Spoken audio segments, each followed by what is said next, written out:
ठीक है जी।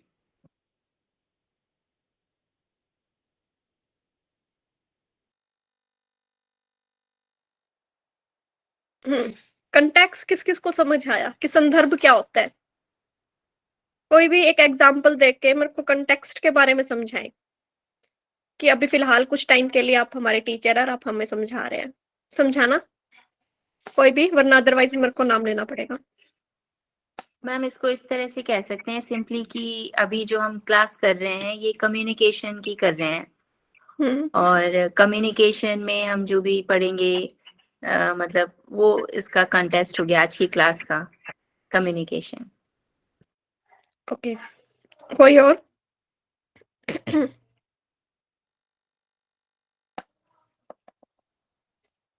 हाँ जी, कोई और?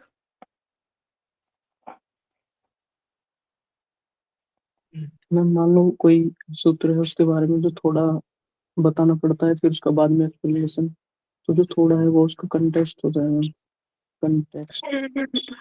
हाँ, इसको आप अपने पेपर 2 से कैसे रिलेट करोगे, मेरे को ये बताओ। किस चीज को आप पेपर 2 में किस तरीके से समझ पाओगे?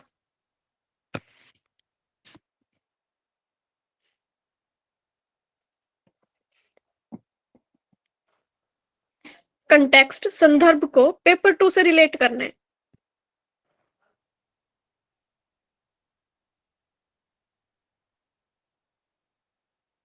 हाँ जी, भावेश, मैम मनीषा, हाँ जी। जी मैम, जैसे इसमें है हिस्टोरिकल कॉन्टेक्स्ट, तो इसमें है कि अनुभव के आधार पर, तो जैसे मैंने नेट का एग्जाम पहले अगर दिया होगा तो फिर मैं बताऊंगा कि किसी को कोई मुझसे पूछता है तो मैं बताऊंगा हिस्टोरिकल में कि मैंने ऐसे ऐसे दिया था कि तुम फर्स्ट पेपर पहले सेकंड पेपर पहले अटेंड करना, फिर फर्स्ट पेपर अटेंड करना, ऐसा ऐसा करके, तो हिस्टोरिकल कॉन्टेक्स्ट में आएगा।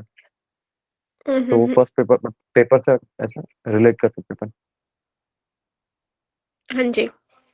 अच्छा, एक बात बताओ आप लोग, ये तो हम जैसे पेपर 2 पढ़ते हैं, है ना, जैसे मान लो पतंजलि योग सूत्र है, हमने अभी किया है ना, आप लोगों ने किया है ना अभी, सूत्र आप लोगों ने सब याद कर रखे हैं, कंठस्थ कर रखे हैं, है ना?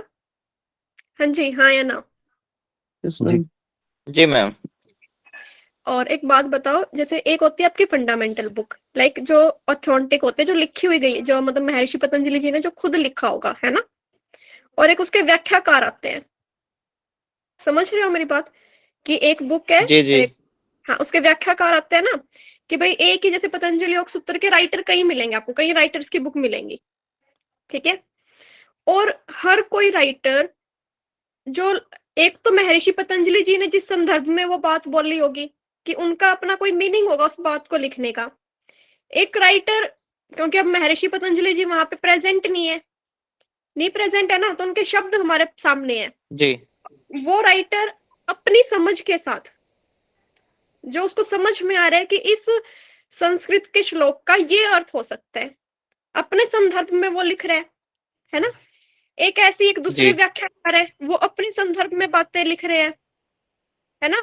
और एक, जैसे मान लो घेरण संहिता भी आपने देखी है, तो घेरण संहिता या आप हठ प्रदीपिका आपने देखा हो, तो पहले श्लोक के साथ उसकी 2 लाइनों में ट्रांसलेशन गिवन होती है कि सिर्फ ट्रांसलेशन है ये, इसका मतलब ये है। और अब जो व्याख्याकार है घेरण संहिता में अगर हम बात करें, तो वो व्याख्याकार अपने उस श्लोक के बेस पे अपनी व्याख्या लिखता है पूरी डिटेल में, जो कि उस श्लोक में कुछ चीजें श्लोक में नहीं भी होती, लेकिन फिर भी वो डिटेल में उस चीज को जो उसको समझ आया वो उसमें मेंशन करता है। समझ रहे हो मेरी बात? जी।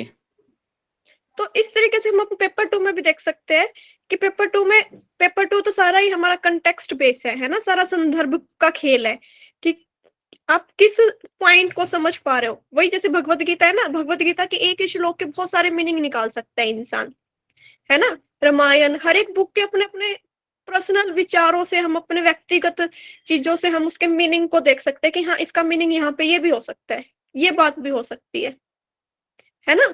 अब देखो, हमें एग्जैक्टली तो नहीं पता ना कि महर्षि पतंजलि जी ने एग्जैक्टली उनका मतलब क्या था इस श्लोक को लिखने का, हम तो सिर्फ वो पढ़ रहे हैं जो व्याख्याकारों ने उसकी एक्सप्लेनेशन हमें दी है। समझ रहे हो? और उस एक्सप्लेनेशन के बेस पे भी हम अपने विचार बना रहे हैं। तो ये सब क्या होता है, संदर्भ होता है ये। समझ आई आपको बात? जी मैम। अच्छा, इस चीज से एक बात याद आई मेरे को, रामायण के बारे में किसको पता है? अपने हाथ उठाओ भाई, रामायण के बारे में कौन कौन जानते हैं? मनीषा जी। तो मैम हाँ जी, लगभग सबको सभी को ही पता होगा होगा, है ना? सबको ही पता होगा लगभग। चलो देखो क्या था यहाँ से ना, देखो अब जैसे भगवत गीता है वैसे ही रामायण है ना, हर एक चीज, हर एक पॉइंट से हमें बहुत कुछ सीखने को मिलता है। तो रामायण से एक चीज हमें क्या सीखने को मिलती है कि किसी सिचुएशन कैसी भी हो, सिचुएशन आपकी लाइफ को डिपेंड नहीं करती, आप उस सिचुएशन में कैसा रिस्पॉन्स करते हो वो डिपेंड करता है कि आपकी लाइफ कैसी होगी, आप खुश रहोगे या दुखी रहोगे। अब क्या हुआ राम जी के साथ, देखो अगले दिन उनको क्या करना था, उनका वो था ना, सिंहासन पे उनको बैठना था, क्या बोलते हैं इसको हिंदी में? राज्याभिषेक। राज्याभिषेक। बिल्कुल बिल्कुल, उनका राज्याभिषेक था अगले दिन, है ना, एक दिन बाद। तो वो पूरी तैयारी में है ना, उनके वस्त्र वगैरह आ रहे हैं, गहने जेवर, ऊपर मुकुट वगैरह सब तैयार है। लेकिन क्या हुआ एकदम से, क्या मतलब घटना घटी कि उनको ये बोल दिया, उनकी माताश्री ने बोला था ना कि भाई आपको 14 साल के लिए वनवास में जाना है। समझ रहे हो मेरी बात? हाँ जी। जी मैम। कोई यस कैमरा मैम। ऑन कर लो ना अपना, जल्दी, हमारे टॉपिक से रिलेटेड है ये भी बिल्कुल।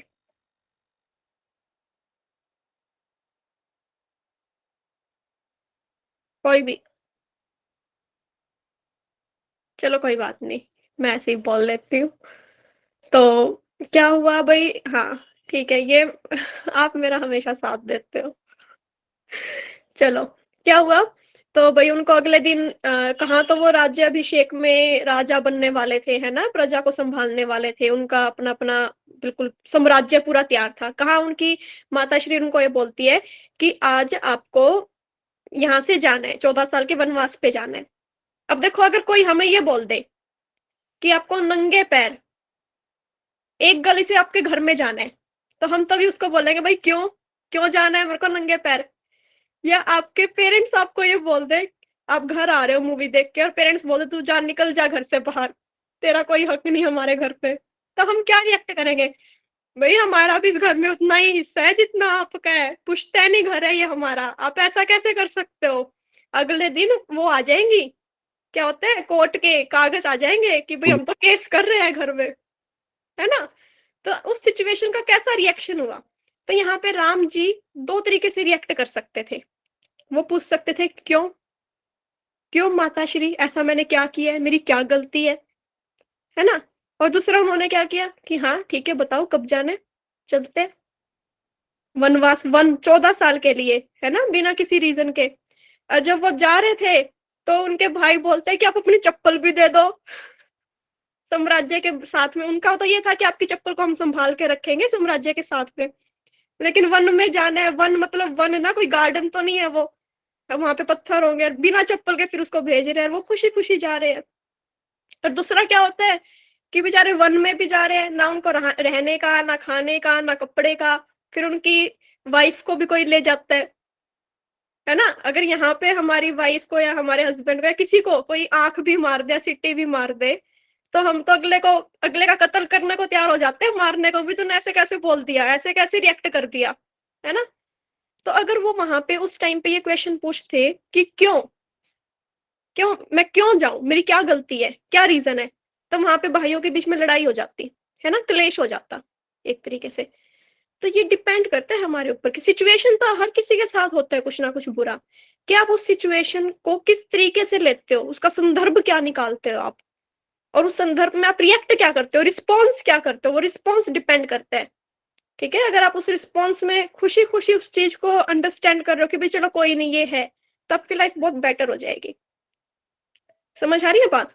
तो यहाँ पे भी आपका कंटेक्स्ट निकल के आता है, मतलब लाइफ के हर एक पार्ट के अंदर आप कुछ ना कुछ संदर्भ निकाल सकते हो, और वो किस तरीके से निकालना है, उसके लिए आपको क्या रिएक्ट करना है, डिपेंड करता है आप पे। ठीक है, समझ आई आपको बात? चलो आज हमारा Yes, ma'am. चैप्टर ठीक है, चैप्टर हमें थर्ड करना है, हमारा चैप्टर है थर्ड, का नाम क्या है, function and objective of communication. ठीक है, अब आप कॉपी पेन रखना अपने साथ, कुछ कुछ पॉइंट नोट करने होंगे आपको।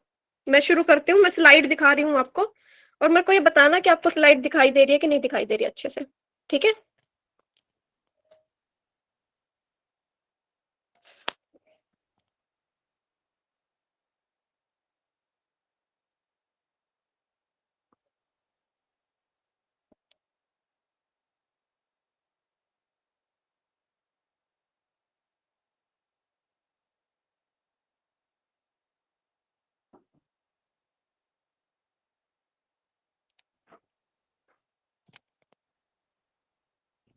हाँ जी, स्लाइड दिखाई दे रही है आपको? Yes ma'am.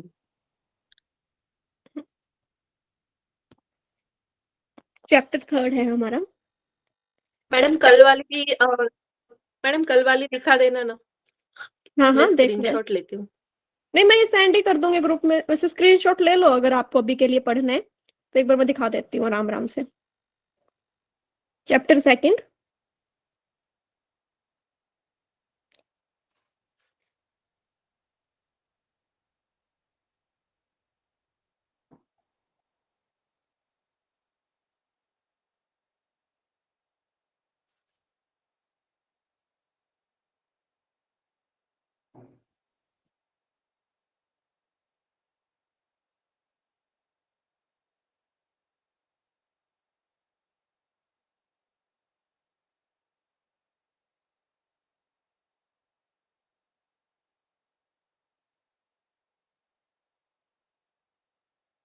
Thank you ma'am.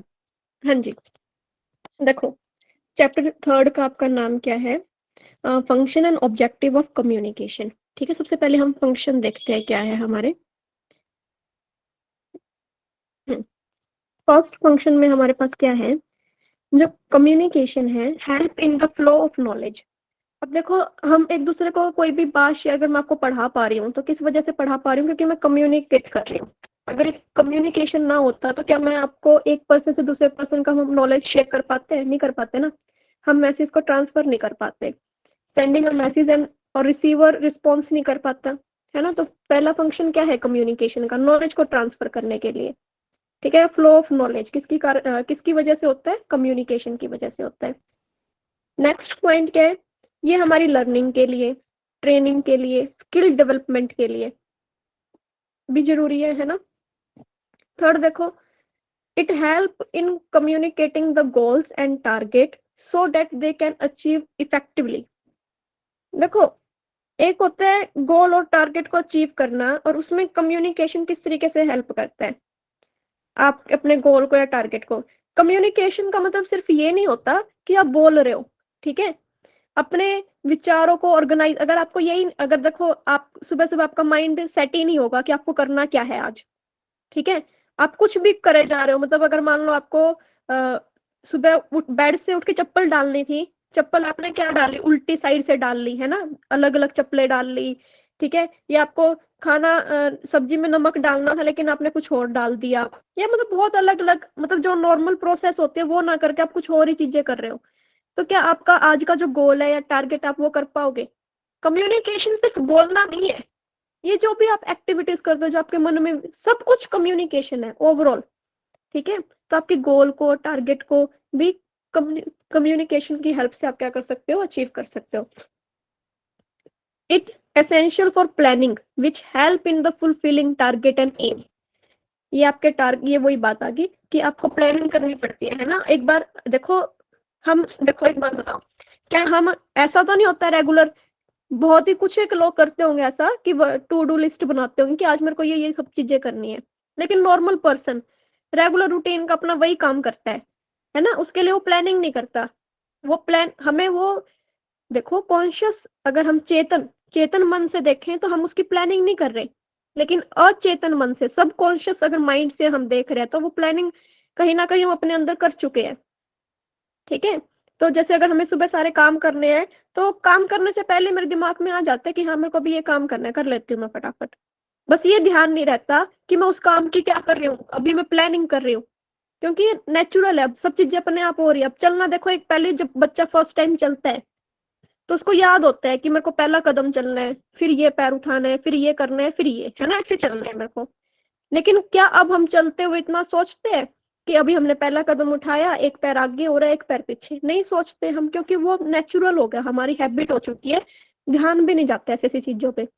तो यहीं पे इसका मतलब भी यही आता है कि आप किसी भी टारगेट को फुलफिल करने के लिए प्लानिंग करते हो, और कम्युनिकेशन का ही काम है ये, ठीक है। और देखो, सबसे इम्पोर्टेंट पार्ट कम्युनिकेशन का क्या है? रिस्पॉन्स या फीडबैक। अब आपको कैसे पता चलेगा कि आपका मैसेज, जो मैं आपको बात बोलना चाह रही थी, आप वो बात समझ पाए हो कि नहीं समझ पाए? तभी मेरे को पता चलेगा जब आप मेरे को रिस्पॉन्स करोगे, है ना। और रिस्पॉन्स से ही मैं समझ पाती हूँ कि मेरा कम्युनिकेशन वहां पे अच्छा चल रहा है।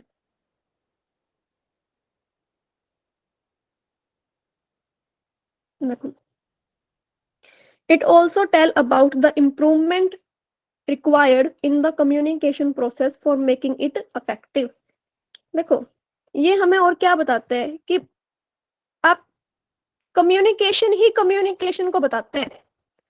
अब अगर मैं आपको पढ़ा पा रही हूँ और आप मेरे को मेरी कमियां बता रहे हो, तो मेरे कम्युनिकेशन को एक कम्युनिकेशन की हेल्प से ही ठीक किया जा रहा है ना। तो इसको ठीक करने के लिए भी मेरे को कम्युनिकेशन की जरूरत है, कम्युनिकेट करने की जरूरत है, ठीक है। It also tell about the improvement, कि मेरे को कहाँ पे इम्प्रूवमेंट की जरूरत है, ताकि मेरी जो ये प्रोसेस है वो और भी ज्यादा क्या हो जाए, इफेक्टिव हो जाए। और ये किस चीज में हेल्प करता है और काम क्या है कम्युनिकेशन का, कि आपकी सराउंडिंग में जो भी चीजें घट रही है, अवेयरनेस, ठीक है, न्यू आइडिया, टेक्निक्स, ये सब भी किसके थ्रू जाते हैं? कम्युनिकेशन के थ्रू जाते हैं। अगर मान लो किसी ब्रांड ने कोई एक नया ऑब्जेक्ट रिलीज किया है, नया सब्सटेंस अगर रिलीज किया है, लेकिन अगर वो अपने पैम्पलेट नहीं बांटेगा, ऐड नहीं करवाएगा, या कहीं पे कुछ बड़े बड़े बैनर नहीं लगवाएगा, तो हमें कैसे पता चलेगा कि इस तरीके का मार्केट के अंदर ये भी एक सब्सटेंस है, ये भी चीज एग्जिस्ट करती है ना। तो अवेयरनेस के लिए भी किसका यूज किया जाता है? कम्युनिकेशन का। देखो, हमारे विचारों को, हमारी वैल्यूज को, हमारे बिलीव्स जो है, जिस चीज में हमारी मान्यताएं हैं, वो भी हमारी कौन है, किसके थ्रू शेप होते हैं? क्या चीज है? कम्युनिकेशन ही है एक ऐसी चीज जो हमारी वैल्यूज को, हमारे बिलीव्स को शेप देते हैं। शेप का मतलब क्या है यहाँ पे, कि पहले हम कुछ और सोचते थे, है ना। पहले हमारा किसी एक चीज को देखने का नजरिया कुछ और था बचपन में। अब जैसे जैसे बड़े हो रहे हैं, या किसी एक ऐसे इंसान से मिल रहे हैं, कई बार पता क्या होता है, देखो आप लोगों के साथ होता होगा ऐसा, मेरे साथ तो होता है, कि अगर आप मान लो किसी एक मोटिवेशनल स्टोरी सुन रहे हो, ठीक है, या मोटिवेशनल स्टोरी नहीं है, किसी भी मोटिवेशनल स्पीकर को सुन रहे हो आप, ठीक है, तो आप उनकी बातों से एक बार एग्री करने लग जाते हो। जैसे ओशो लगा लो, है ना। ओशो अगर कोई बात बोल रहा है, तो हमें फिर समझ आता है कि हाँ यार, ये बात भी सही है, बिल्कुल। तो हमारे वैल्यूज ना वहां पे थोड़े चेंज हो जाते हैं, कि नहीं नहीं, ये भी बिल्कुल सही बोल रहा है, तू गलत थी, ऐसा भी हो सकता है, ये भी ठीक है। तो वहां पे हमने क्या किया, हमने शेप दी, है ना। हमारे वैल्यू को, हमारे बिलीफ को हमने थोड़ा सा चेंज कर दिया। पहले हमारी अगर बिलीफ यहाँ सर्कल में थी, तो अब हमने चेंज करके उसको क्या बना दिया, ट्रायंगल में। मतलब कुछ ना कुछ चेंज आया हमारे विचारों के अंदर। समझ आई बात आपको? हाँ जी, बताना। जी मैम। मैम शेप का अपन डायरेक्शन से ले सकते हैं क्या? डायरेक्शन नहीं बोल सकते इसको। शेप का मतलब सिर्फ ये है कि आप, डायरेक्शन तो ये हो गया ना कि अप एंड डाउन, गलत, हाँ ये भी हो सकता है यार। देखो, जैसे मान लो कोई चीज अच्छी थी, किसी ने बोल दिया, अब हाँ देख लो, हाँ इसका एग्जांपल इस तरीके से समझ सकते हो आप, कि जैसे मैं हूँ, अभी आप मेरे अपने एग्जांपल लगा लो, कि मैं हर किसी को ना लाइक बहुत अच्छा अच्छा समझती हूँ, कि हाँ ये भी क्या दिक्कत है, कोई नहीं, ये भी चीज अच्छी है, ये भी चीज अच्छी है। लेकिन बाद में जब मेरे को पता चलता है, या उसी पर्सन का मेरे को सेकंड रूप दिखता है, कि भाई हाय हाय, इसने ऐसा कर दिया यार, मैं क्या सोच रही थी इसके बारे में, और ये ऐसा हो गया, तो भी मेरे विचार चेंज हो जाते हैं, है ना। पहले अच्छे थे, फिर उस पर्सन के लिए मेरे विचार बुरे बन जाते हैं, कि ना भाई ये सही नहीं है, ये तो गलत है, मैं कुछ और ही सोच रही थी, कुछ और ही हुआ, है ना। तो वहां पे मेरा बिहेवियर, उसके लिए जो, उसके लिए मेरी वैल्यूज थी या उसके जो बिलीफ थे, वो मेरे चेंज हो गए। तो बस चेंज ही लगा लो यहाँ पे, डायरेक्शन मत काउंट करो। सिर्फ शेप, मतलब कि एक तरीके से आपके ओपिनियंस में शेप आना, वो पॉजिटिव भी हो सकता है, वो नेगेटिव भी हो सकते हैं। यस कम्युनिकेशन मैम, डिपेंड करता है। हम हाँ इसको जी। ऐसे भी बोल सकते हैं ना कि मतलब जैसा भी हम देख रहे हैं, सुन रहे हैं और समझ रहे हैं, वैसा मतलब हम उसको एक्सेप्ट करें या ना करें। हाँ बिल्कुल। नेक्स्ट पॉइंट क्या है? It play a significant role in enhancing decision making ability. ये क्या एनहेंस करता है? आपकी डिसीजन मेकिंग एबिलिटीज को भी क्या करता है? एनहेंस। मतलब एनहेंस करने का मतलब क्या होगा? सुधारना, या अच्छा मतलब पहले आपकी हैंडराइटिंग थोड़ी सी, हाँ, इंप्रूव करना, बिल्कुल। तो कम्युनिकेशन आपकी डिसीजन मेकिंग एबिलिटी को भी, अब देखो कैसे होगा ये। आपने पहले कोई एक फैसला लिया, ठीक है, और वो फैसला आपका गलत गया है ना। वहां पे जब वो आपने फैसला लिया, उस फैसले के लिए आपने जो कोई एक्शन किए, वो एक्शन क्या थे आपके? अब जैसे मैं अपना एग्जांपल लेती हूँ कि मैंने ना एक फैसला लिया था, मैंने अपने कुछ पैसे ना एक जगह इन्वेस्ट किए थे, ठीक है। जब मैंने अपने पैसे को इन्वेस्ट किया, तो उस टाइम पे वो मेरा कम्युनिकेशन की प्रोसेस थी। लेकिन बाद में मेरे को क्या पता चला कि जहां मैंने इन्वेस्ट किया था वो मैंने गलत कर दिया। जितने मैंने पैसे इन्वेस्ट करे वो सारे मेरे कहाँ गए? खराब, वेस्ट, मतलब एक तरीके से। तो मेरे को वहां से क्या मिली? एक सीख मिली कि हाँ, अब मैंने डिसीजन लिया कि यहाँ ऐसी जगह पे इन्वेस्ट नहीं करने पैसे, कहीं और कर सकते हो आप। तो ये भी वो चीजें भी कम्युनिकेशन के अंदर ही आती है कि इट प्ले सिग्निफिकेंट रोल आपके डिसीजन मेकिंग में, बहुत एबिलिटी को बढ़ाता है। वो डिपेंड करता है आप किस तरीके से लेते हो। पॉजिटिव ही लेंगे हम ज्यादातर कि एनहेंस कर रहे हैं यहाँ पे कम्युनिकेशन आपके। धीरे धीरे जैसे आप एक बात बताओ कि 2 साल पहले जो आप सोचते थे, क्या आप आज भी वैसा ही सोचते हो? हाँ जी, बताना। 2 साल पहले जो आपकी थिंकिंग थी, क्या आज भी आप वैसा ही सोच रहे हो? No ma'am. है ना, चेंज नहीं। आता है, बिल्कुल। जैसे जैसे हम सोशल होते जाएंगे, लोगों से मिलते रहेंगे, उनके विचारों को सुनेंगे, तो हमारे अंदर बहुत सारे चेंज आएंगे, ठीक है। तो वो चेंज ही हमारी डिसीजन मेकिंग एबिलिटीज को क्या करेंगे? एनहेंस करेंगे। फिर हम अच्छे से, और बोलते हैं ना कि बड़े बुजुर्ग ने जो फैसले लिए हैं वो सही होंगे। हम वो क्यों बोलते हैं? क्योंकि उन्होंने एक्सपीरियंस ज्यादा कर लिया, और उनके पास अभी शायद एक्सपीरियंस है कि उन्होंने अगर ये बात बोले तो वो, उनके गलत हो सकते हैं वो भी, लेकिन ज्यादा चांस उनके ठीक होने के होते हैं। 100% में से 20% हम ये बोल सकते हैं कि शायद उनका ये फैसला गलत हो जाए, ठीक है। और 80% हम ये बोल सकते हैं कि हाँ, ये ठीक हो सकता है, क्योंकि उनका एक्सपीरियंस ज्यादा है। समझ आई बात? जी। हाँ जी। It help in understanding the emotion, hope, desire, feeling, expectations of other person. भाई कम्युनिकेशन के थ्रू ही आप किसी के इमोशन को समझ पाते हो, किसी की फीलिंग्स को समझ पाते हो। अगर कोई आपसे, अब देखो मैं आपसे अगर इंटरेक्ट कर रही हूँ तो आप मेरी फीलिंग्स को समझ पा रहे हो। आप अपने पार्टनर से ही लगा लो, अगर आपको वो जिस तरीके का ट्रीट करेगा, आप उसको उसी तरीके का आप समझ पाओगे ना। बस सिंपल यही बातें हैं। मोटिवेशन के लिए भी कम्युनिकेशन का जो कम्युनिकेशन हेल्प करता है ना। अगर मैं आपको मोटिवेट करती हूँ तो किस तरीके से करती हूँ? इशारों इशारों में तो नहीं करती। कुछ बोलना पड़ता है, कुछ एक्शन करने पड़ते हैं, है ना कुछ एक्टिविटी करनी पड़ती है, तभी मोटिवेट हो पाते हैं।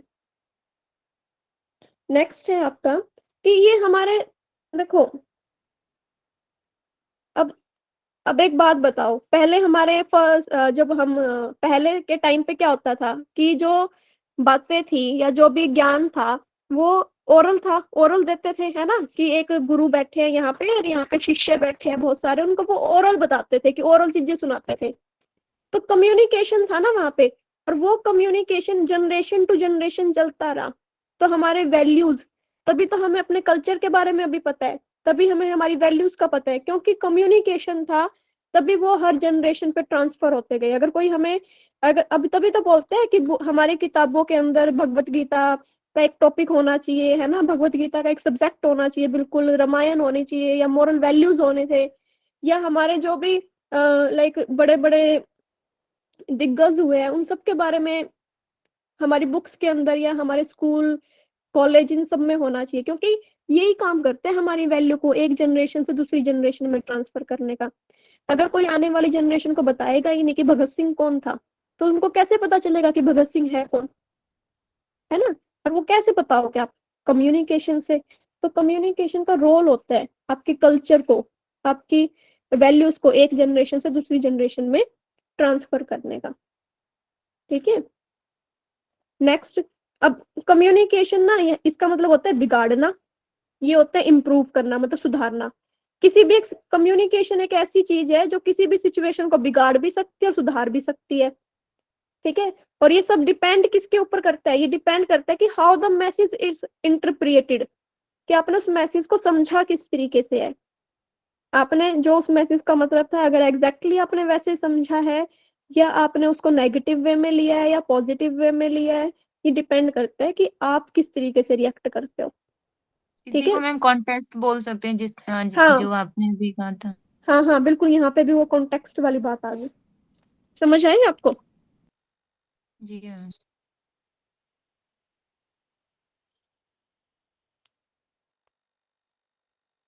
और इसके अंदर क्या होता है, जो इंफॉर्मेशन होती है वो कैसे कन्वे करनी चाहिए, हमें क्लियर होनी चाहिए, बिल्कुल कंसाइज, एग्जैक्टली, इफेक्टिवली और कंक्रीट मैनर। कंक्रीट मैनर होता है कि जो आपके सामने प्रेजेंट हो।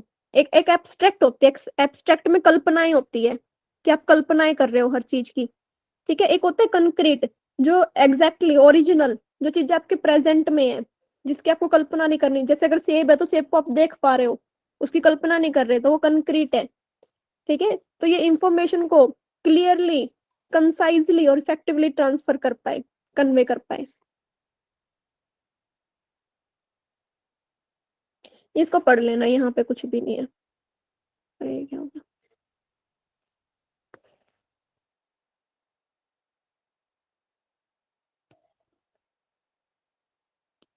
अभी यहाँ पे ना कॉपी पेन रखना, मैं बिल्कुल डायरेक्ट शॉर्ट पॉइंट बताती हूँ ताकि आपको ये याद रहे। हाँ जी, एक्टिव हो आप सभी? Yes ma'am. Yes ma'am. Yes ma'am. फटाफट बोल के बताओ मेरे को सब। हाँ हाँ हाँ हाँ हाँ, वो लाइन नहीं लगाते हैं, बिल्कुल हो जाती है। Yes ma'am, yes ma'am, yes ma'am, yes ma'am, yes ma'am, yes ma'am. Yes फटाफट। Ma'am. Yes ma'am, yes ma'am. Yes yes yes ma'am. Ma'am. Yes ma'am. हाँ जी, बिल्कुल बिल्कुल, 1 2 3 सबको सुनाई दे रहा है? हाँ जी, वो बोलते हैं यस ना, मैम। जब हम कहीं देवी देवता पे जैसे किसी देवी के घर जाते हैं, वैष्णो देवी वगैरह, तो हम क्या बोलते हैं? जोर से जय माता बोलो, माता दी, सारे बोलो, जय सारे माता दी। बोलो, जय माता दी। हाँ जी, और एक ये भी तो बोलते हैं हाथी घोड़ा पालकी, आगे बोलो। जय कन्हैया जय लाल जय की। कन्हैया लाल की। हाँ, और एक गणेश जी पे भी था, कुछ था, क्या था, ध्यान नहीं आ रहा। गणपति बप्पा मोरया। पुढच्या अब वर्षी पुढच्या लवकर वर्षी येईल। लवकर। हाँ बिल्कुल बिल्कुल, देखो एक बात बताओ, देखो ना, जैसे ये वर्ड्स है ना, जोर से बोलो, जय मात, कितनी एनर्जी दे देते हैं हमारे अंदर एकदम से, है ना? कितना एनर्जेटिक फील होता है सिर्फ एक बार बोलने में ही, बंदा बस मोटिवेट सा हो जाता है कि हाँ बिल्कुल, खून खोल जाता है इंसान का कि बस अभी हम सब कुछ कर देंगे। चलो देखते हैं अब इमोटिव फंक्शन क्या होते हैं। इनर स्टेट ऑफ माइंड लिख लो यहाँ पे, inner state, inner state of mind. पहले एक बार समझो इसको। जैसे हम बोलते हैं ना, कई बार अपने आप से बात करते हैं, ओहो यार ये क्या हो गया, मतलब मैं अपने आप को बोल रही हूँ, oh my God, oh no, है ना? इमोटिव मतलब जो आप अपने आप के लिए भावनात्मक जो फंक्शन होते हैं, ये कम्युनिकेशन के फंक्शन है। देखो एक बात बताओ, समझो मेरी बात, कि जैसे हमने अभी कम्युनिकेशन के फंक्शन पढ़े, वो थे बेसिक। अब ये इन बेसिक फंक्शन के ना कुछ टेक्निकल नाम दे दिए, और ये टेक्निकल नाम पेपर में पूछे जाते हैं कि है तो ये सिंपल ही काम कम्युनिकेशन ही है ये, कि हम अपने आप को बोल रहे हैं कि यार दीक्षा तूने ये सही नहीं किया, ओ गॉड, या कई बार हमें अगर चोट लग जाए तो आ ऊ मम्मी ऐसे ऐसे निकलता है ना? तो ये इमोटिव फंक्शन है। इनको नाम, एक टेक्निकल वर्ड क्या दे दिया इनको, emotive function. O my God, यहाँ पे एग्जांपल लिख लेना चाहे कि ओ माय गॉड, ये रिकॉर्डिंग सुन लेना तब आप नोट कर लेना कि जो हम अपने आप को बोलते हैं। समझ आया आपको? हाँ जी, यस मैम। ठीक है। नेक्स्ट है डायरेक्टिव फंक्शन। डायरेक्टिव फंक्शन क्या होता है? जिसमें आप किसी को आदेश देते हो, ठीक है, या ऑर्डर देना। यहाँ पे लिख लो आदेश या ऑर्डर, ठीक है। एग्जाम्पल देखो, जैसे कि please give me a glass of water, ठीक है, ये यहाँ तो इसमें आप प्लीज लगा आदेश, दिया ना मैडम। हाँ प्लीज मत ये तो लगाओ, रिक्वेस्ट कर रहे हैं ना। हाँ रिक्वेस्ट मत लगाओ, आप बोल दो एटीट्यूड में कैसे बोलते हैं, क्या बोलोगे इसको? एक गिलास पानी। Give me some glass of, नहीं गिव, हाँ गिव हाँ सम ग्लास देखो, ऑफ ये हमारा नेचर है, ये हमारे नेचर में हो चुका है कि हम एटीट्यूड में नहीं बात कर सकते। Yes ma'am. प्लीज आगे लग ही जाता है ना, कि मतलब डायरेक्ट बोल they give me a glass Drink of a cup water. of हाँ, या ये डायरेक्ट भी लिख देगी give me a glass of water, ये भी आदेश हो जाता है। तो यहाँ पे डायरेक्टिव फंक्शन का मतलब क्या है कि आदेश या ऑर्डर देना। ठीक है, तो मैम यहाँ पे मतलब एटीट्यूड के साथ आएगा क्या, मतलब डायरेक्टिव फंक्शन में, क्योंकि हम उसको आदेश दे रहे हैं, तो मतलब हम हाँ किसी छोटे, मतलब ये जो कम्युनिकेशन है वो हम किसी छोटे से बात करेंगे, तो ऐसे बिल्कुल समझ बिल्कुल, सकते हैं। छोटे से भी हो सकते हैं, बड़े को तो हमारे संस्कारों में नहीं है आदेश देना, लेकिन फिर भी कई बार हम समझाते हैं। मैम इसे ऐसे कह सकते हैं कि किसी को डायरेक्शन देना, बताना कि ये करो, ऐसे करो, वैसे करो, कुछ इस तरह से भी कह सकते हैं। इंस्ट्रक्शंस इंस्ट्रक्शन के लिए लाइक हाँ जी, मैडम किसी जैसे को निकल जाओ। हाँ, ये भी गेट आउट। अब ये गेट आउट में ये तुम्हें नहीं माइक्रोसॉफ्ट बोल रही। छोटे छोटे वर्ड से आएंगे क्या इसमें शायद? हाँ छोटे, ये कोई जरूरी नहीं कि छोटे वर्ड ही हो, एक लाइन बड़ी भी हो सकती है जिसमें आप आदेश दे रहे हो। ठीक है, बस उसमें फीलिंग आपको ये आनी चाहिए कि यहाँ पे ऑर्डर या आदेश दिया गया है किसी तरीके का। ठीक है, ओके। हाँ जी, नेक्स्ट चले।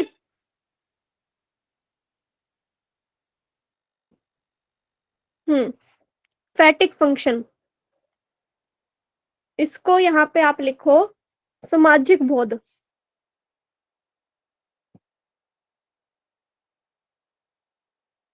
सामाजिक संबोध।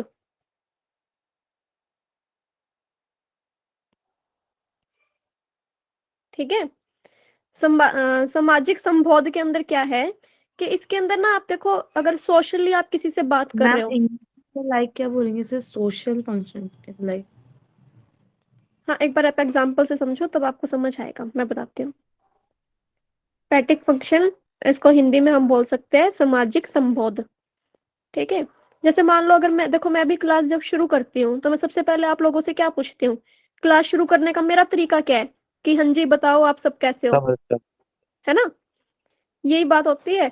और जैसे आप किसी को फोन करते हो, मान लो किसी के पास आपने फोन मिलाया तो आप क्या बोलते हो उसको कि हेलो इज इट राम, या आप राम हो, या आप राम की मम्मी बात कर रहे हो।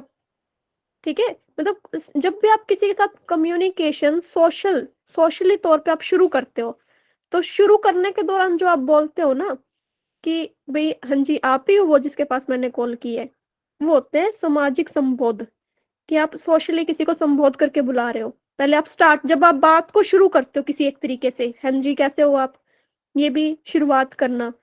ठीक है, इसको बोलते हैं फैटिक फंक्शन। एग्जाम्पल, अभिवादन वर्ड यहाँ पर यूज कर सकते हैं क्या? हाँ स्टार्टिंग में अभिवादन भी हो सकता है, आप किसी को, जैसे मान लो एग्जाम्पल देना आप इसका, अभिवादन का क्या दोगे?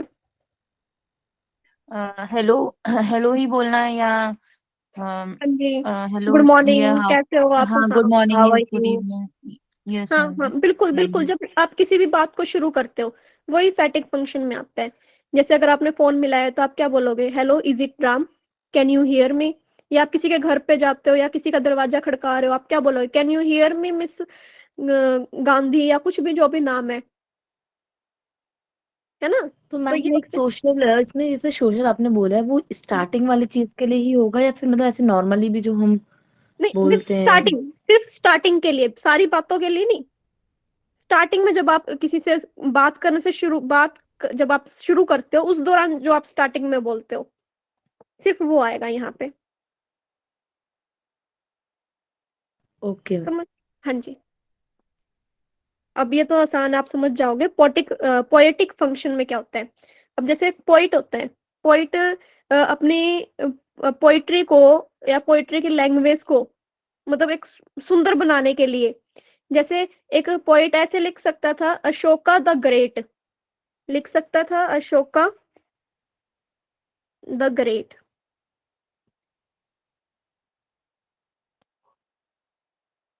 इंस्टेड ऑफ किसके, द ग्रेट अशोका। ज्यादा अच्छा क्या लग रहा है, अशोका द ग्रेट या ग्रेट अशोका? ग्रेट अशोका। मतलब दोनों का सेम है ना, लेकिन वो अपने पोइट्री के अंदर किस तरीके से एक वर्ड को रिप्रेजेंट कर रहा है कि वो अशोक बहुत ग्रेट लग रहा है, अशोक द ग्रेट अशोका। तो द ग्रेट अशोका देखो क्या हम समझ रहे इस चीज से, है ना। तो जो पोइटिक फंक्शन होते इनको ही बोलते हैं हम पोइटिक फंक्शन, जो पोइट्री के अंदर एक पोइट यूज करता है। ठीक है, नेक्स्ट है आपके रेफरेंशियल फंक्शन, निर्देशात्मक। ठीक है, निर्देशात्मक। मैम एक बार पोएटिक वाले का एक बार आप बता दीजिए एग्जांपल, और like exactly meaning. Yes ma'am. और मैम इसका यहाँ पर किसके यूज होगा कम्युनिकेशन में? किस चीज का? पोएटिक फंक्शन का। हाँ। देखो, जैसे आपसे ना कोई भी वो दे एक ना स्टेटमेंट, इसके पेपर में कैसे क्वेश्चन आएंगे, आपको एक स्टेटमेंट मिलेगी। ठीक है, स्टेटमेंट में कोई बात लिखी होगी, किसी भी तरीके की कोई बात। ठीक है, उसके 4 ऑप्शन मिलेंगे। जैसे मान लो एक डायरेक्टिव फंक्शन दे दिया आपको ऑप्शन में, एक मेटालिंग्विस्टिक फंक्शन दे दिया, एक पोएटिक फंक्शन दे दिया। अब उस स्टेटमेंट को पढ़ के आपको ये समझना है कि यहाँ पे आदेश दिया गया है या एक पोएटिक लैंग्वेज, जो एक पोइट लैंग्वेज यूज करता है वैसे लैंग्वेज दी गई है, या इसमें मेटालिंग्विस्टिक फंक्शन का यूज हुआ है। तो आप उस ऑप्शन के बेस पे आप क्या करोगे, उस स्टेटमेंट के बेस पे आप उसका आंसर दोगे। जैसे अगर आपको कोई ये बोल दे कि ऐसा लिखा हुआ है कि एक कहानी के अंदर एक कवि ने अशोक द ग्रेट की बजाय द ग्रेट अशोका लिखा। ठीक है, कुछ ऐसी आपको स्टेटमेंट मिली है, तो आप बताओ इनमें से कौन सा फंक्शन है कम्युनिकेशन का। तो आप वहां पे क्या लिख दोगे? पोइटिक फंक्शन आएगा ये। ठीक है, और अगर कोई और लाइन हो जिसमें आप समझ पा रहे हो कि यहाँ पे आदेश दिया गया है या किसी तरीके की अपने आप से वो बात कर रहा है, या किसी ने ऐसे लिख दिया कि Sneha when Sneha hit a ball it suddenly said oh my God, then बताओ कि इसके अंदर कौन सा ऑप्शन आएगा। तो आप वहां पे इमोटिव, हाँ जी, तो इस तरीके से क्वेश्चन आते हैं। ठीक है, मैम तो पोइटिक पोएट्री वाले में हमेशा पोएट्री फंक्शन में हमेशा वही लोग को आएंगे जो थोड़ा सा साहित्यिक रहेंगे, जैसे अशोका हाँ की बात होगी या फिर हाँ हाँ हाँ, ये बात एग्जाम्पल अशोका कोई मतलब एक कहानी कैसी हो सकती है। जैसे देखो हमारी जो छोटे बच्चों की किताबों में कहानी होती थी, उनमें कोई जरूरी नहीं कि बड़ी बड़ी कहानियों में बड़े बड़े इंसानों का एग्जैक्टली जो हमारे हिस्ट्री में एग्जिस्ट करते थे उन्हीं का नाम हो। नहीं, कहानियों में कोई सहेली का नाम आ जाता है किसी का, लेकिन वो की कहानी होती है, एक एक पोइट की फॉर्म में होती है, पोइट्री की फॉर्म में, सॉरी। समझ रहे हो मेरी बात? जी। बस वैसे ही कि एक नॉर्मल नॉर्मल भाषा में तो हम एक लाइन को बिल्कुल आसान तरीके से बोलते हैं, लेकिन एक पोइट क्या करता है, उसी भाषा को एक बड़े अच्छे तरीके से ऐसे ऐसे वर्ड यूज करेगा उसके अंदर कि हमें वो बहुत मधुर लगेगी कि वाह क्या लय है इसकी, एक लय बन जाएगी आपकी। समझ आई आपको बात?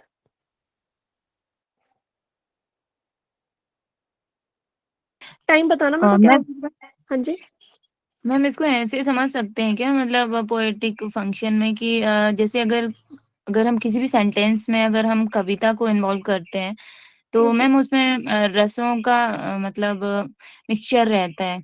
और अगर अपनी बात को किसी भी मतलब श्रृंगार रस या कोई भी मतलब ऐसे बहुत सारे अच्छे वे में उसको बात करके बिल्कुल ऐसा बिल्कुल कुछ वो, समझ सकते हैं ना, हाँ बिल्कुल आप कि बिल्कुल मतलब सही काफी हो बिल्कुल। इफेक्टिव लगे वो। जी। जैसे वो नहीं होती है, शायरियां होती है ना। एक शायरी का मतलब हम सिंपल अपनी लैंग्वेज में निकाल सकते हैं, एक वो जिस तरीके से बोली जाती है ना।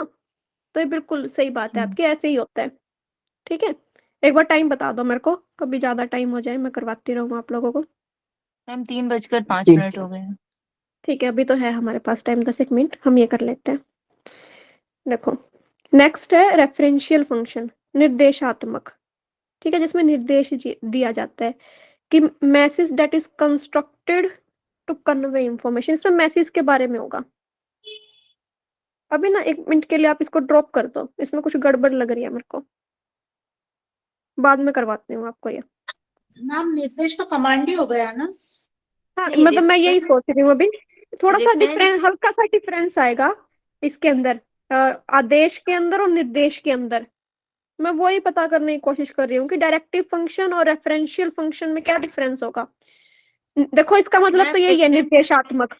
हाँ, मेरे को समझा दो आप कोई भी मैम एक। वही रेफरेंस समझ का सकते हैं ना। मतलब जी, बोलिए आप। कोई भी एक। रेफरेंस का मतलब तो ये है कि किसी एक पर्टिकुलर चीज के लिए बोला जाए। हम्म कोई पर्सन है, प्लेस है, किसी के भी हम्म बारे में, कोई पर्टिकुलर चीज के बारे में उसका रेफरेंस लेके बोला जाए, मेरे हिसाब से।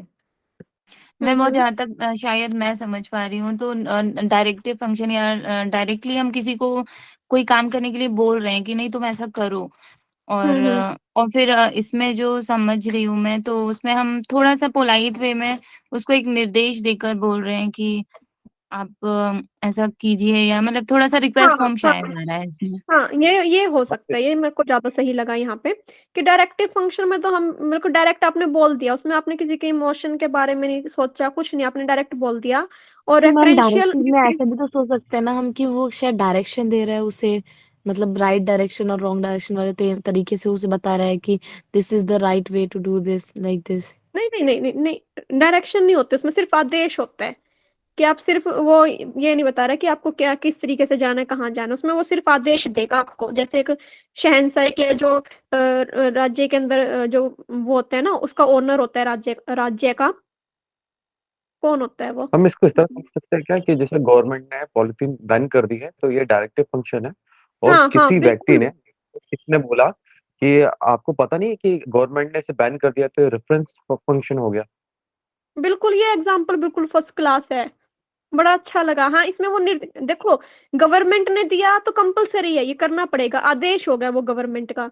लेकिन अगर कोई अपनी फैमिली का कोई आपको बोल रहा है कि भाई तू ना इसको ऐसे कर ले, ठीक है, इस पॉलिथीन को यहाँ मत, वो निर्देश दे रहा है आपको कि हो सकता है। हाँ, ये एग्जाम्पल बिल्कुल सही था, मतलब है, जच रहा है, यहाँ पे बात बन रही है इसकी, ठीक है। लेकिन फिर भी अगर रेफरेंस में शायद रीजंस भी आ सकते हैं कि ऐसा क्यों बोला गया है। यस मैम, जैसे कि यहाँ पे हम एक एग्जांपल या के थ्रू निर्देश। अभी समझ सकते हैं कि गवर्नमेंट ने रूल्स बनाए कि आपको हेलमेट पहनना चाहिए, वो उन्होंने एक ऑर्डर फॉर्म में दिया, डायरेक्टिव फंक्शन।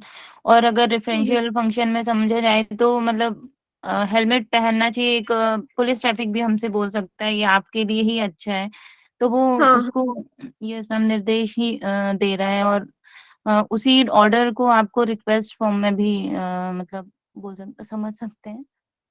हाँ या बिल्कुल, मैम वैसे निर्देश या तो वो उसका निर्देश रेफरेंस देके इंस्ट्रक्शन हो, बोल सकते हैं। हाँ निर्देश इंस्ट्रक्शन हो और आदेश कमांड हो, निर्देश इंस्ट्रक्शंस हो।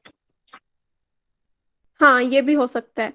मतलब आप लोगों को समझ आ रहा है, सारे इंटेलिजेंट बैठे हैं यहाँ पे, वेल डन, बिल्कुल सही जा रहे हो आप सब, गलत नहीं है यहाँ पे कोई, ठीक है।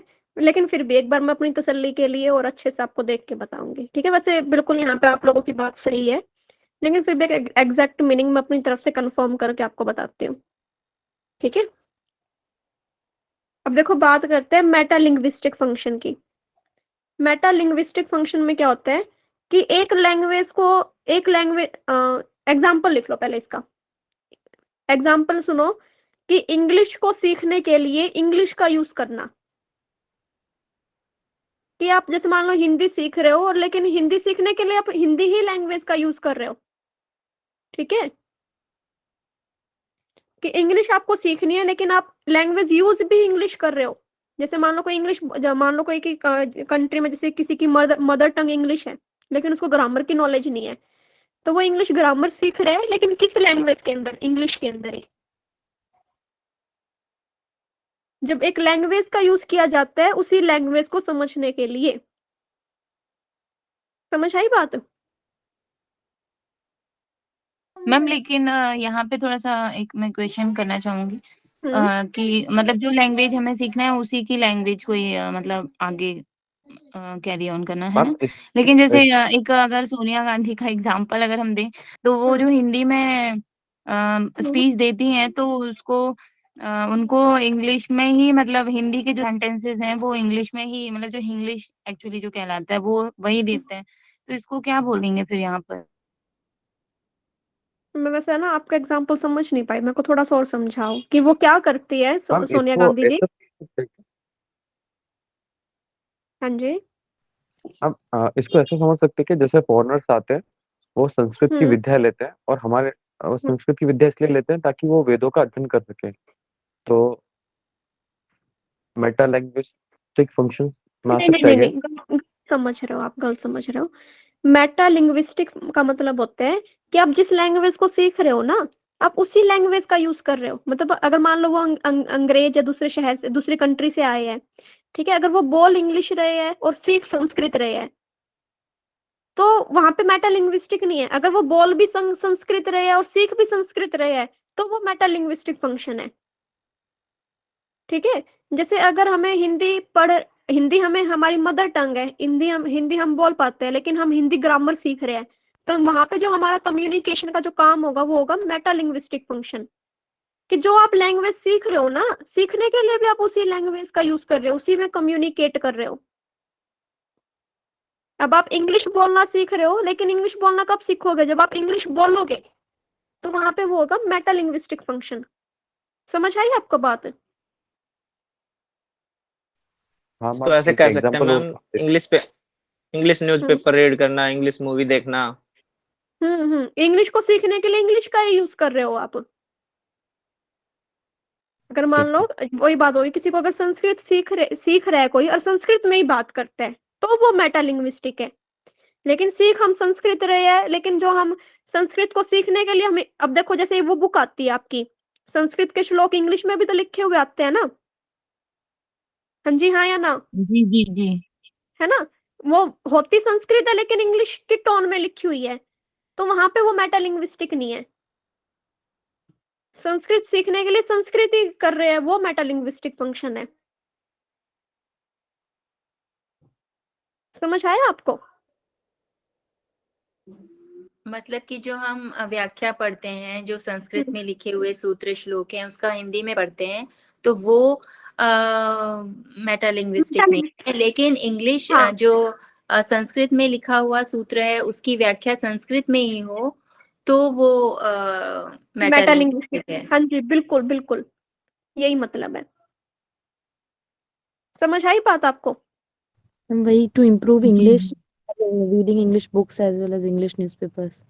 हाँ बिल्कुल, इंग्लिश को सीखने के लिए इंग्लिश का यूज करना। जैसे मैम राजभाष्य जो है उसमें जो मीनिंग दिया है वो भी संस्कृत में ही दिया है, हाँ वो बिल्कुल। इसका सूत्रास्टिंग। हम्म। हम्म। नेक्स्ट देखो, ये बस दो कर लेते हैं, उसके बाद दो टॉपिक और तुम्हारे छोटे से रह जाएंगे इस चैप्टर के, वो फिर हम कल कर लेंगे, सिर्फ यही। देखो, ये 7th वाला तो हमने इस पे बहुत ज्यादा डिस्कशन कर लिया। कंटेक्स्ट फंक्शन जो होते हैं, कंटेक्चुअल फंक्शन जो होते हैं, संदर्भ में बातें, ये तो वही है जो हम अभी पहले पढ़ के आए हैं। 8th देखो, ह्यूरिस्टिक फंक्शन। यहाँ पे ह्यूरिस्टिक का मतलब होता है खोज करने में सहायक होते हैं, जो खोज करना या अनुमान लगाना, ऐसा कुछ। खोज,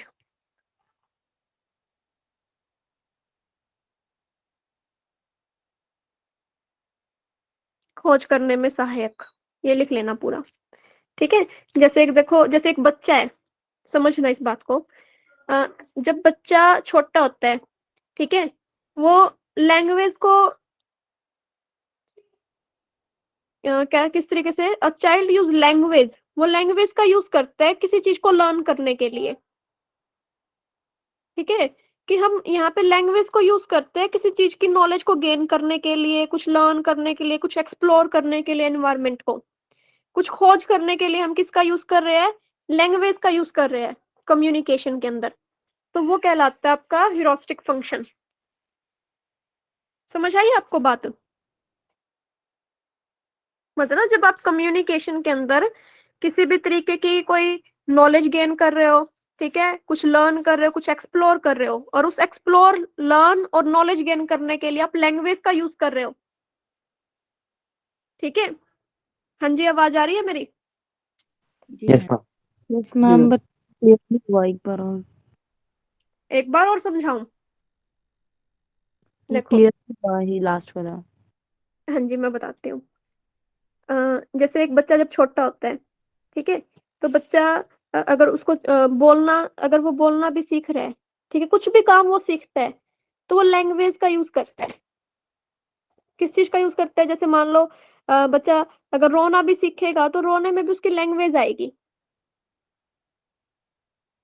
है ना, वो अपने इमोशंस को दिखाएगा। सिर्फ यहाँ पे ह्यूरिस्टिक का मतलब है कि आप किसी चीज की खोज, जब कुछ लर्न कर रहा है तो मतलब वो खोज कर रहा है, वो चलना सीख रहा है तो भी उसकी वो खोज है एक तरीके से, ठीक है। वो कोई चीज मांगना सीख रहा है तो भी वो खोज है उसकी। कोई भी चीज आप नॉलेज गेन कर रहे हो, कुछ भी एक्सप्लोर कर रहे हो एनवायरनमेंट में, और उस एक्सप्लोर और नॉलेज गेन करने के लिए आप लैंग्वेज का यूज करते हो, ठीक है, तो वो कहलाता है आपका ह्यूरिस्टिक फंक्शन।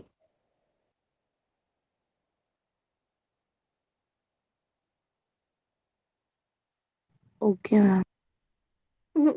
हाँ, आपके ओके से मेरे को ऐसा लग रहा है कि आपको थोड़ा सा अभी कमी है, समझ नहीं आया। मैम 7th वाला क्या है? कंटेक्चुअल फंक्शन जो हमने अभी संदर्भ में बात की थी ना, जी मैम वही है जी। कि कम्युनिकेशन का, हाँ ये वही है। कॉन्टेक्स्ट मतलब होता है संदर्भ, संदर्भ में बात करना, ठीक है। कोई बात नहीं, हमारा अगर आपको अभी ये नहीं आया समझ में, मेरे को जितना अभी पता था मैंने इसके बारे में भी आपको यही बोला है। अदरवाइज हम कल फिर इसको दोबारा से देख लेंगे ह्यूरिस्टिक फंक्शन को, और हमें थोड़ा सा इसमें डिफरेंस देखना है डायरेक्टिव और रेफरेंशियल फंक्शन के बीच में, ठीक है। मैम संदर्भ में क्या आएगा 7th वाले में? संदर्भ के अंदर फंक्शन यही, संदर्भ में जो बातें इससे पहले हमने चैप्टर 2 में नहीं किया था कि कम्युनिकेशन को हम संदर्भ में यूज करते हैं। किसी भी संदर्भ में हाँ आपने ठीक बात ठीक ठीक। बोली है कि भाई आप अच्छे खुश मूड में बोल रहे हो या आप गुस्से में बोल रहे हो, ये वही, इसमें सिर्फ वही आएगा कंटेक्चुअल फंक्शन के अंदर। किसी भी कंटेक्स्ट में, किसी भी संदर्भ में आपने कोई बात बोली है, कोई टोन है आपकी बोलने की। हाँ जी, आगे समझ आपको बात? Yes ma'am. हाँ जी, मैं एक बार वीडियो ऑन करती हूँ फिर मेरे को बताना। सब नियर अबाउट सेम ही लग रहा है, एग्जाम में कंफ्यूजन नहीं होगा ऐसा लगे। नहीं नहीं, ऐसा कुछ नहीं होगा, एग्जाम में कोई कंफ्यूजन नहीं होगा। हम जब एमसीक्यू क्वेश्चन करेंगे ना तो आपको समझ आएगा कि ये बहुत आसान है, कंफ्यूज होने वाला कुछ भी नहीं है इसमें।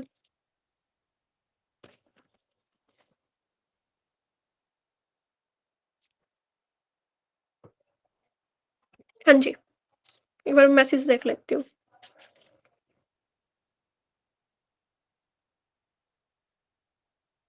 हाँ जी, क्या हुआ था एमटीवाई टीम से? किसी ने बोला है मेरे को, लॉस्ट कौन लॉस्ट हो चला गया था यहाँ से? हाँ जी, आपको समझ आया कि नहीं आया अभी तक हमने जितना किया है?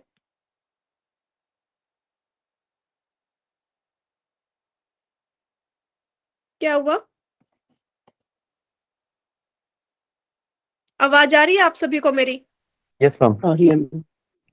ये तो मुझे लग रहा है किसी ने डायरेक्टिव जब आपने बोला था तब किसी को ऑर्डर वॉर्डर देना हो तो किसी ने ये टाइप मैंने, किया शायद। हाँ उसका एग्जांपल दिया था डायरेक्टिव को। अच्छा अच्छा अच्छा ठीक है, गेट लॉस्ट फ्रॉम हेयर, ठीक है ठीक है ठीक है, हाँ समझ गई मैं पता नहीं, अब वही बात है ना कि उस टाइम पे अगर ये बात पता होती या ऐसा कुछ तो अब ऐसा रिएक्शन नहीं आता, ठीक है। तो मतलब आपको समझ आ रहा है ना? कोई भी दिक्कत है तो आप मेरे को बोल सकते हो।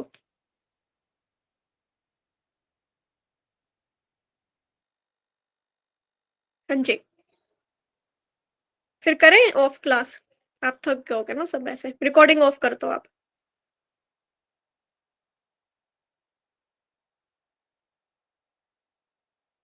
हाँ जी, कोई एक रिकॉर्डिंग बंद कर दो पहले।